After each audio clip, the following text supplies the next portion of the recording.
قصتنا بتبدأ في مكان مهجور اللي بيكون فيه زعيم عصابة خطير مصاب بإصابة خطيرة. أفراد العصابة ما كانوش يقدروا يودوه المستشفى بشكل علني، فاضطروا يجيبوا فريق أطباء مخصوص عشان يعملوا له العملية في السر. الفريق ده أصلا بيشتغل بشكل غير قانوني وهربان من الشرطة، ورئيسة الفريق ده كانت بنت اسمها جون سيوك، جراحة عبقرية لكنها مجنونة شوية. بسبب مشاكل مع أستاذها في المستشفى، جون سيوك اتسحب منها ترخيص ممارسة المهنة وبقت مضطرة تشتغل في الخفاء. لكنها رغم كده نجحت في عمليات خطيرة كتير من النوع ده. بدأت العملية تحت قيادتها، وأفراد العصابة كانوا واقفين بره بيراقبوا كل حركة بتعملها. جون سيوك اتنرفزت جدا وما بتقدرش تستمر، وعلى طول بتقول لفريقها إنهم يطردوا العصابة كلها من المكان. بس بسبب قلة الأجهزة بتحصل مشاكل في العملية. رجالة الزعيم بيهددوها وبيقولوا ليها إن لو العملية فشلت حياتها وحياة فريقها هتكون في خطر. لكن جون سيوك ما بتخافش وقررت تستخدم طريقة مختلفة، وبتطلب من هيون يخلي زعيم المافيا يصحى في وسط العملية. وده كان قرار مجنون وخطير جدا، والكل كان مصدوم منها. ورغم استغراب هيون بيوافق في الآخر. وبعد ما الزعيم بيصحى، جون سيوك بتسأله سؤال معين، وبمجرد ما جاوب بتقدر تشيل الورم السرطاني من جسمه بنجاح. تاني يوم في المستشفى كان في ضابط شرطة جاي يحقق في عمليات الجراحة الغامضة دي، وبيعرض على دوك هيو فيديو للعملية. وده بالمناسبة بيكون أستاذ جون سيوك زمان، وبيسأله عن الجراح اللي نفذها. وأصلا في كوريا عدد جراحين المخ بيكون عدد قليل جدا. مساعد الدكتور بيكون مصدوم لأن العملية معقدة جدا إنها تتعمل. بس من شوية حركات في العملية دوك هيو بيقدر يعرف إن اللي عملها جراح محترف جدا، وإن ده الشخص اللي كان بيدور عليه بقاله فترة. فبيطلب من الضابط يبعت له الفيديو عشان يدرسه أكتر. وبعدها على طول اتصل بواحدة وطلب منها تجمع له معلومات عن سمسار جراحات غير قانونية اسمه مين، وقال ليها إنه محتاج المعلومات دي حالا. في الناحية التانية جون سيوك بتصحى بعد ليلة مجهدة، وكان جنبها مساعدها الشخصي واللي بيكون اسمه يونجو. وبعد ما بتفوق من النوم بتروح تفحص حالة زعيم العصابة، وبتكتشف إنه فاق من ساعة وكل مؤشراته الحيوية مستقرة، بس محتاج يرتاح شوية قبل ما يقدر يمشي من المكان. في الوقت ده كانت في ممرضة العصابة جابوها بالقوة عشان تساعدهم في العملية، وكانوا دفعوا ليها 5 ملايين. لكنها شايفة إن المبلغ بسيط، بس على طول بتروح لجون سيوك وبتنادي عليها بصوت عالي. فجون سيوك بتستغرب وبتسألها هي بتعرف اسمها منين. الممرضة بتبص ليها وبتضحك وبتقول إنها كانت بتشتغل في مستشفى جامعة جونغسين اللي هي كانت شغالة فيها، وكمان عارفة كل التفاصيل اللي حصلت بينها وبين أستاذها دوك هيو.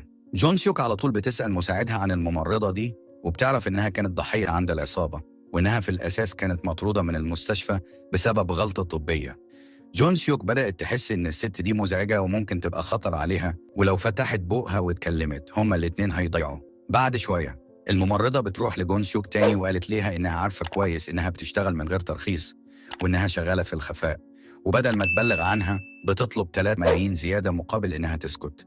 وبعد تفكير طويل جون سيوك بتوافق وقالت ليها إنها هتحول ليها الفلوس بعدين. في الوقت ده دوك هيو ومعاه صورة بيروحوا بيت سمسار الجراحة مين، وهناك بيعرض عليه فيديو العملية وبيسأله لو يعرف الجراح ده. بس مين بيجاوب وبيقول إنه ملوش علاقة بالقصة دي، وإن نفس الفيديو ده وصل له من شوية من مجموعة صينية قالوا له إن ده دكتور كوري وطلبوا منه يبحث عنه ليهم.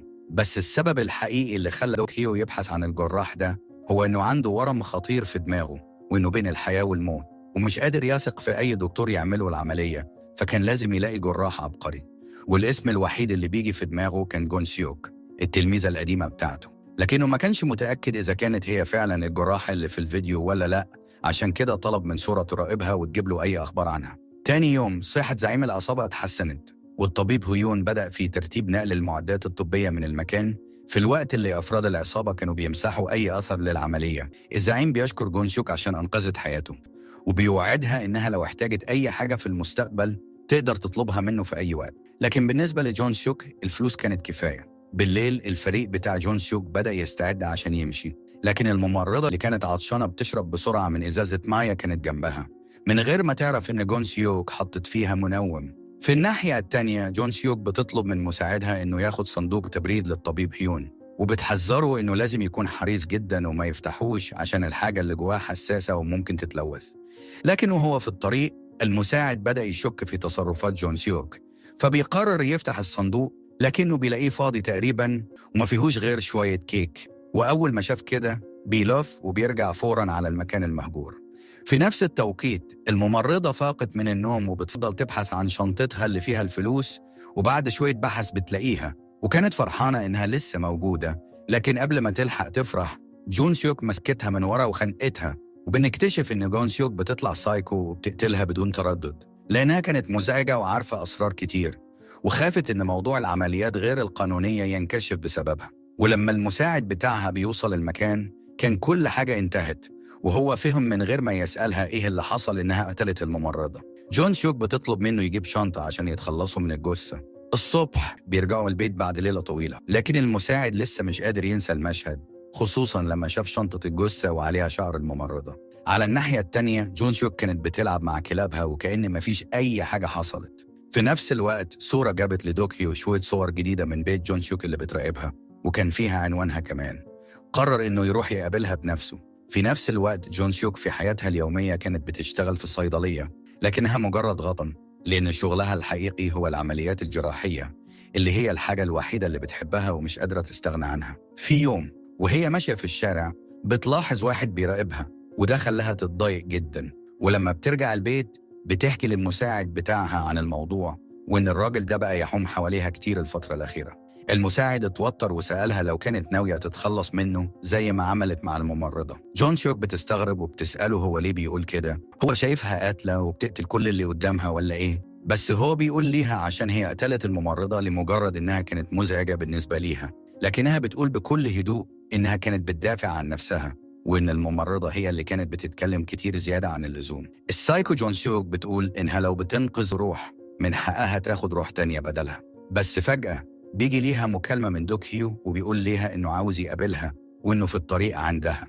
بمجرد ما بتسمع اسمه بتفتكر الماضي، وبتفتكر اليوم اللي طردها فيه من غرفة العمليات بدون سبب، وهي كانت غضبها وقتها كان رهيب لدرجة إنها راحت له بتحاول تخنقه، لكنها فشلت، وهو رد عليها بصفعة قاسية على وشها وقال ليها إنه هيتأكد إنها عمرها ما تدخل غرفة عمليات تاني. لكن بعد فترة بتفهم إنها غلطت وبتفضل راكعة تحت المطر. بتتوسل له يرجعها الشغل، لكنه بيتجاهلها تماماً، وده خلاها تنهار أكتر. وبنرجع للوقت الحاضر، ودوك هيو بيوصل عند بيت جون سيوك، وبعد ما سألها عن حالها دخل في الموضوع على طول.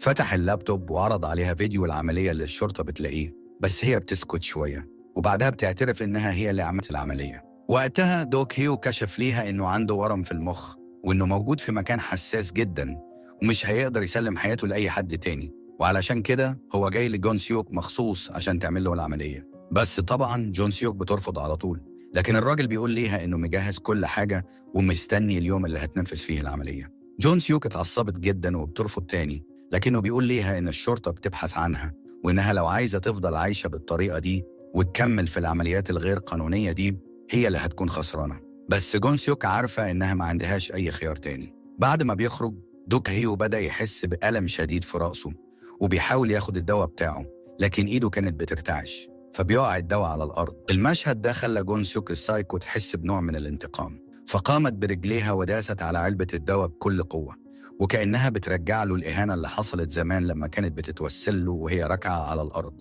المساعد بتاعها حاول يهديها ويبعدها عنه، وبعدها طلب الإسعاف على طول. في الوقت ده كان في شخص غريب واللي كان بيراقبها العصر وكان بيشوف كل اللي بيحصل. زمان جون سيوك كانت طالبة عبقرية وبتدخل كلية الطب وهي عندها 17 سنة وبتكون الأولى على دفعتها، لكنها كانت معروفة بطباعها الغريبة والعصبية.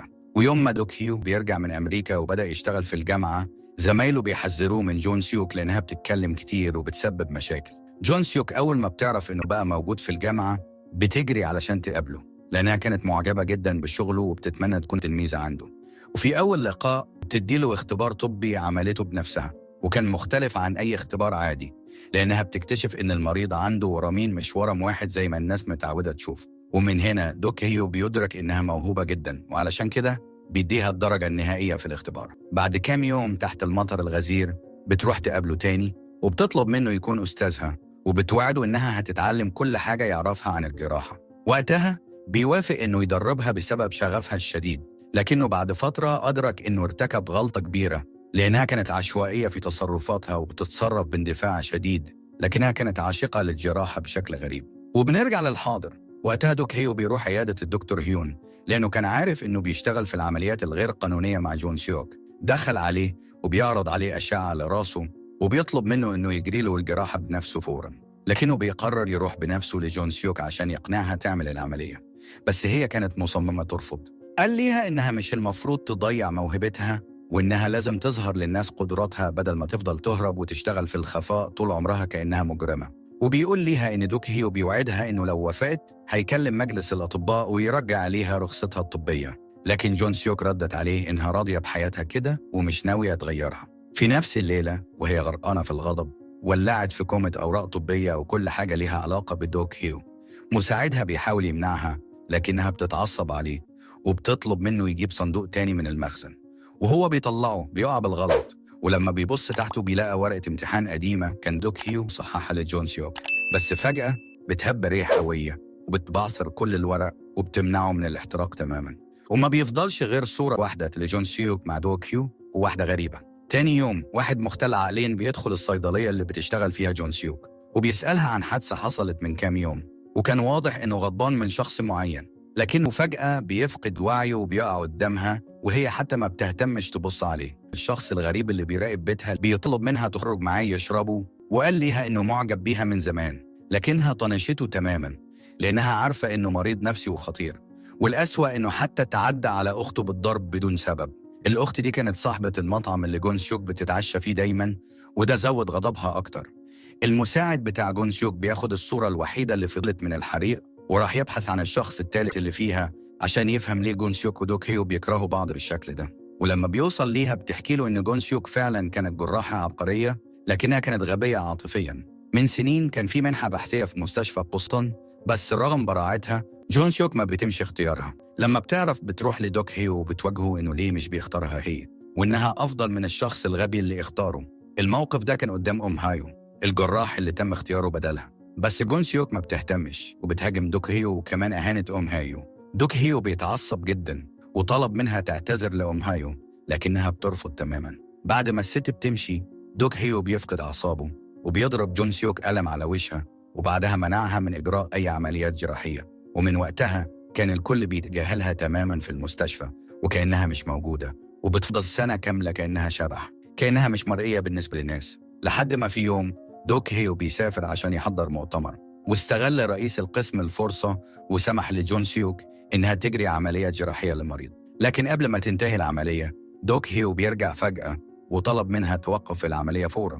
جون سيوك بترفض تسيب العملية لأن المريض لسه على طاولة العمليات، لكن دوك هيو أصر إنهم يسحبوها بره بالقوة، ومن بعدها الوضع بقى أسوأ. تاني يوم في الحاضر دوك هيو راح يقابل جون سيوك تاني وطلب منها تجري له عملية، ووعدها إنه هيبعتها لبوسطن زي ما كانت بتحلم زمان، لكنها بتجاوب عليه بسخرية وقالت له مش خايف إني بالغلط ألمس عصب صغير وأشل إيديك اللي بتعتز بيها؟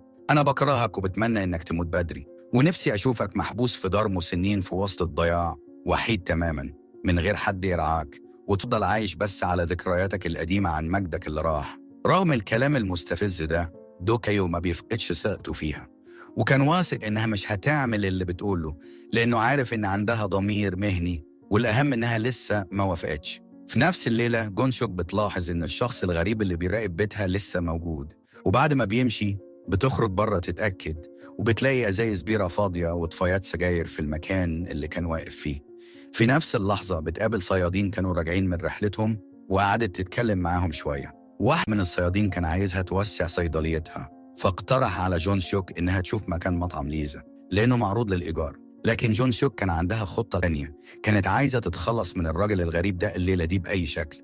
المطعم ده مكانها المفضل ومش هتسمح لأي حد يخربه، بس مساعدها بيحاول يبعد عن الموضوع وبيقول ليها إنه عنده امتحان تشريح بكرة ولازم يروح يذاكر، ولما بتسمع كده بتوافق إنه يمشي، بس ده ما بيغيرش خطتها وبتقرر إنها لازم تتخلص من الراجل ده بس في الوقت المناسب. تاني يوم الصبح راحت لمطعم ليزا بدري، ولما بتوصل بتشوف صاحبة المطعم ووشها مليان كدمات بسبب ضرب أخوها المريض النفسي ليها، فبتقعد قدامه تراقبه لفترة، ولما بتقرر تمشي بتعمل حركة متعمدة وهي إنها سابت الشمسية بتاعتها وراها. وبعد شوية الراجل المنحرف جابها لجون سيوك، وهناك بيكمل وبيفضل يعاكس فيها وبيعزمها إنها تطلع معاه تشرب معاه كاس، بس هي قالت له النهاردة مش هينفع، وبتوعده إنها بكرة هتشتري له كاس على حسابها. تاني يوم قبل ما تروح تقابله حطت له منوم في إزازة المايه، وبعدها راحت المكان المتفق عليه عشان تاخده. بعد ما بيمشوا شوية بتعرض عليه يشرب المايه اللي فيها المنوم، وبعد ما بدأ مفعول الدواء وبترجع بيتها تطلب منه إنه يساعدها في لف المكان بالبلاستيك وهو مش فاهم حاجة. ولما بتشوفه بدأ يحس بالتعب بتديله مناديل مبللة عشان يمسح وشه، لكنها كانت مبللة بمخدر قوي، فنام على طول زي الجثة. ولما فاق بيلاقى نفسه متكتف بإحكام ومنديل محطوط على بقه عشان يمنعه إنه يصرخ. ووقتها جون شوك ظهرت وببرود أعصاب بتقتله من غير أي تردد. في نفس الليلة بتكلم المساعد بتاعها عشان يجي يساعدها في تنظيف المكان، وهي في الطريق عشان تتخلص من الجثة.